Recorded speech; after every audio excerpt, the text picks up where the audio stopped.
RSSന്റെ general secretary Dattatreya ഹൊസബോള പറയുന്നത് Indian ഭരണഘടനയുടെ ആമുഖത്തിൽ നിന്ന് മതേതരത്വവും സോഷ്യലിസവും ഒഴിവാക്കണമെന്നാണ്.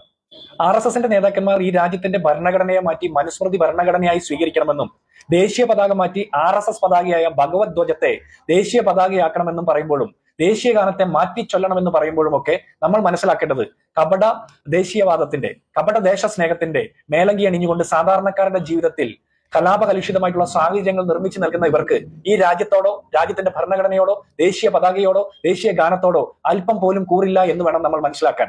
അതിന്റെ മറ്റൊരു ദൃഷ്ടാന്തമാണ് RSSന്റെ നാഗ്പൂരിലെ കാര്യാലയത്തിൽ ആരൊക്കെയോ വിഭാവനം ചെയ്ത് ശിവകാശിയിലെ പ്രസ്സിൽ അടിച്ച ഭാരതാംബ ചിത്രം എന്ന് RSSകാർ അവകാശപ്പെടുന്ന ഒരു ചിത്രം വെച്ച് കേരളത്തിലെ RSSകാരനായിട്ടുള്ള ആർലേക്കർ എന്ന ഗവർണർ അതിനെ പൂജിച്ചിട്ട് വേണം സർക്കാർ പരിപാടികൾ നടത്താൻ എന്ന് പറയുമ്പോൾ നമ്മൾ മനസ്സിലാക്കേണ്ടത് ഇത് RSSന്റെ കുൽസിത പ്രവർത്തനങ്ങളുടെ തുടർച്ച ഒന്ന് മാത്രമാണ് എന്നാണ്.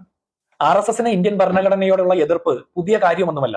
1949 നവംബർ 26 RSSന്റെ മുഖപത്രമായിട്ടുള്ള ഓർഗനൈസറിൽ വന്നിരിക്കുന്ന ലേഖനം പറയുന്നത് ഇന്ത്യൻ ഭരണഘടനയ്ക്ക് പകരം മനുസ്മൃതിയാണ് ഈ രാജ്യത്തിന്റെ ഭരണഘടനയായിട്ട് സ്വീകരിക്കേണ്ടത് എന്നാണ്. RSSന്റെ സൈദ്ധാന്തികനും സർസംഘചാലകവുമായിട്ടുള്ള ഗോൾവർക്കറുടെ വിചാരധാരയിൽ പോലും പറയുന്നത് ഇന്ത്യൻ ഭരണഘടന ഇന്ത്യക്ക് ചേർന്നതല്ല, ഇത് വൈദേശികമാണെന്നാണ്. ഇത് തന്നെയാണ് സവർക്കറുടെയും സിദ്ധാന്തത്തിൽ പറയുന്നത്. സവർക്കറും ഗോൾവർക്കറും RSSും ഹിന്ദു മഹാസഭയും ഒക്കെ എല്ലാ കാലത്തും ഇന്ത്യൻ ഭരണഘടനയ്ക്ക് എതിരായിരുന്നു.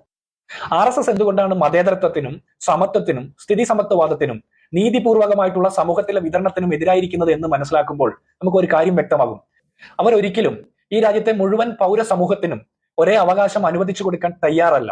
ഈ രാജ്യത്തെ മനുഷ്യരെ ജാതിയുടെയും മതത്തിന്റെയും ലിംഗഭേദങ്ങളുടെയും ഭാഷയുടെയും സംസ്കാരത്തിന്റെയും വ്യത്യാസങ്ങൾക്ക് അതീതമായിട്ട് എല്ലാവർക്കും തുല്യമായിട്ടുള്ള അവകാശങ്ങൾ ഉള്ളതാണ് എന്നുള്ള ജനാധിപത്യ ബോധം അല്പം പോലും തൊട്ടു തീണ്ടിയിട്ടില്ലാത്ത RSS പട്ടികജാതി പട്ടിക വിഭാഗത്തിൽപ്പെട്ട മനുഷ്യർക്കും പിന്നോക്ക വിഭാഗത്തിൽപ്പെട്ട മനുഷ്യർക്കും കൊടുക്കുന്ന സംവരണത്തിനും സ്ത്രീകൾക്ക് കൊടുക്കുന്ന തുല്യ അവകാശത്തിനും എല്ലാ കാലത്തും എതിരായിരുന്നു.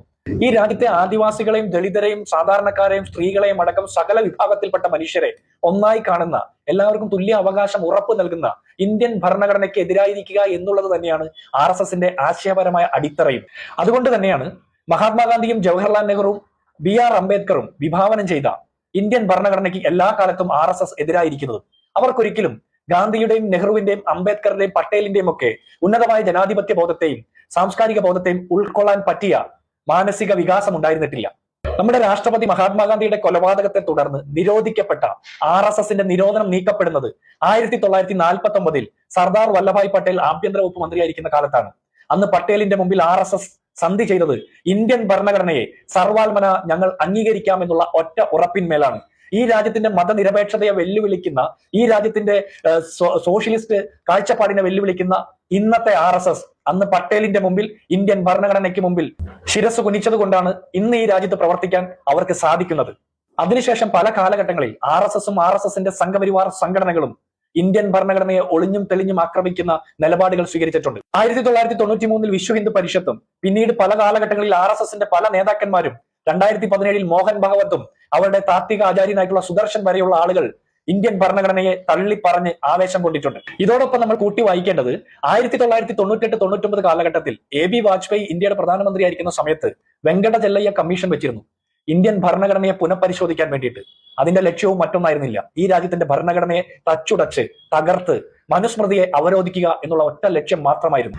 2024 March 10 BJP MP Anant Kumar Hegde പറഞ്ഞത് 400 സീറ്റ് BJPക്ക് കിട്ടിയാൽ 3ാം ഘട്ടത്തിൽ നരേന്ദ്രമോദി സർക്കാർ ഈ രാജ്യത്തിന്റെ ഭരണഘടന മാറ്റി എഴുതുമെന്നാണ്. 2024 മെയ് 7 രാജസ്ഥാനിലെ ഉപമുഖ്യമന്ത്രി ദിയ കുമാരി പറഞ്ഞതും മറ്റൊന്നല്ല, ഈ രാജ്യത്തിന്റെ ഭരണഘടന മാറ്റി എഴുതാൻ വേണ്ടിയിട്ടാണ് അവർ 400 സീറ്റ് ആവശ്യപ്പെട്ടത്. പക്ഷേ ഇന്ത്യൻ ഭരണഘടനയുടെ ഒരു ചെറു പതിപ്പ് കയ്യിൽ ഏന്തിക്കൊണ്ട് രാഹുൽ ഗാന്ധി ഈ രാജ്യത്തിന്റെ നെടുകയും കുറുകയും നടന്ന ഭാരത് ജോഡോ യാത്രയെ തുടർന്ന് 2024 ലോക്സഭാ തെരഞ്ഞെടുപ്പിൽ BJP പരാജയത്തിന് തുല്യമായിട്ടാണ് ജയിച്ചു കയറിയത്. ഇന്ത്യൻ ഭരണഘടനയ്ക്ക് മുമ്പിൽ ശിരസ് കുനിച്ചുകൊണ്ടാണ് നരേന്ദ്രമോദിക്ക് പാർലമെന്റിനെ അഭിസംബോധന ചെയ്യാൻ സാധിച്ചത്. അതിനർത്ഥം ഈ രാജ്യത്തിന്റെ ഭരണഘടനയെ തച്ചു തകർക്കാനും ഉടച്ചു വാർക്കാനും മനുസ്മൃതിയെ അവരോധിക്കാനും രാജ്യത്തിന്റെ പൊതുബോധം സമ്മതിക്കുന്നില്ല എന്ന് തന്നെയാണ്. RSSന്റെ നേതാക്കന്മാർ ഈ രാജ്യത്തിന്റെ ഭരണഘടനയെ മാറ്റി എഴുതണമെന്നും പകരം മനുസ്മൃതിയെ അവരോധിക്കണമെന്നും രാജ്യത്തിന്റെ ഭരണഘടനയുടെ ആമുഖത്തിൽ നിന്ന് മതേതരത്വവും സോഷ്യലിസവും എടുത്തു മാറ്റണമെന്നൊക്കെ പറയുമ്പോൾ, ഈ രാജ്യത്തിന്റെ ദേശീയ പതാകയെ മാറ്റി കാവിക്കൊടിയാക്കണമെന്ന് പറയുമ്പോൾ, ദേശീയ ഗാനം മാറ്റി പാടണമെന്ന് പറയുമ്പോൾ മതേതര ബോധമുള്ള മുഴുവൻ മനുഷ്യരും അതിനെ ചേർന്ന് നിന്ന് ചെറുത്തു തോൽപ്പിക്കണം. കാരണം ഓരോ RSSകാരന്റെയും പരസ്യവും രഹസ്യവുമായിട്ടുള്ള ഓരോ വാക്കുകളെയും ചെറുത്തു തോൽപ്പിക്കേണ്ടത് മതേതര മനസ്സുള്ള പൗരബോധമുള്ള ഓരോ ഇന്ത്യക്കാരന്റെയും ദേശസ്നേഹത്തിന്റെ കൂടി പ്രതീകമായിരിക്കണം. യഥാർത്ഥ ദേശസ്നേഹികൾക്ക് എല്ലാ കാലത്തും RSSനോടുള്ള സന്ധിയില്ലാത്ത പോരാട്ടം നയിക്കാൻ മാത്രമേ സാധിക്കൂ.